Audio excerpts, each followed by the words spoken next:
तो अब चलते हैं सम्राट चौधरी के बारे में। देखिए, बीजेपी ने घोषणा नहीं की, लेकिन मुख्यमंत्री का चेहरा तो सम्राट चौधरी बन ही गए हैं। और यह भी कहा जा रहा है कि यदि भाजपा किसी को भी चेहरा बना दे, सम्राट चौधरी को ही चेहरा बना दे, तो वो सम्राट चौधरी जो 5% समर्थन के साथ आगे बढ़े हैं, 8 से 13 पर पहुंच गए हैं, वो और आगे जा सकते हैं। और यह भी देखिए, ट्रैकर कहता है कि यदि आज की तारीख में चुनाव हो तो बिहार में एनडीए का पलड़ा भारी होगा। तो सम्राट चौधरी की पॉपुलैरिटी बढ़ रही है, वह बिहार के नेता के रूप में उभर रहे हैं, यह सी वोटर का सर्वे तो बता रहा है। हाँ बिल्कुल, वो तो उभर ही रहे हैं, क्योंकि बीजेपी ने एक तरह से अघोषित रूप से बीजेपी की तरफ से चेहरा तो ही गया सम्राट चौधरी। और जी बिल्कुल। उसके अलावा वो लगातार दिख रहे हैं, लगातार जनता के बीच में है। और जी नीतीश कुमार के लगातार कमजोर होते चेहरे के बरक्स एनडीए के तरफ से सम्राट चौधरी का चेहरा बड़ा होता जी। जा रहा है।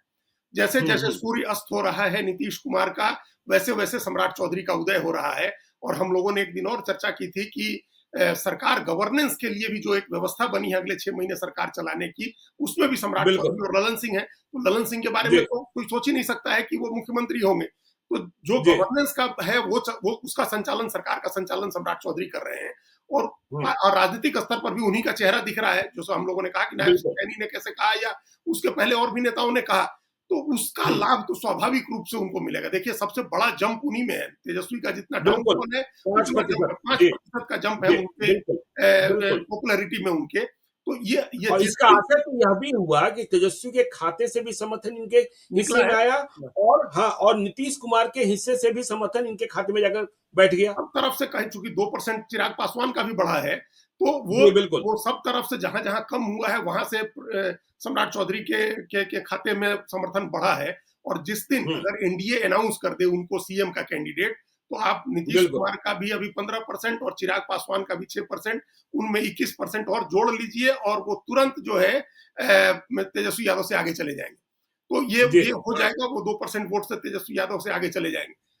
तो हम्म, ये मान के चले हम लोग की एनडीए की तरफ ये बात अभी ठीक है। अभी के समय में चूंकि गठबंधन दोनों तरफ से क्लियर नहीं है, तो हम्म, अगर एनडीए के सारे नेताओं का जोड़ लेंगे तो इनका भी बढ़ के जी 38-39% हो जाएगा। उधर कांग्रेस वाले का जोड़ लेंगे तो उनका भी 38-39% हो जाएगा। तो हम जी। इसको एनीबॉडीज गेम मान रहे हैं। अभी उस सर्वे से हम्म, इधर हटके बिहार को हम अभी भी एनीबॉडीज गेम मान रहे हैं। दोनों तरफ का पलड़ा लगभग बराबर है।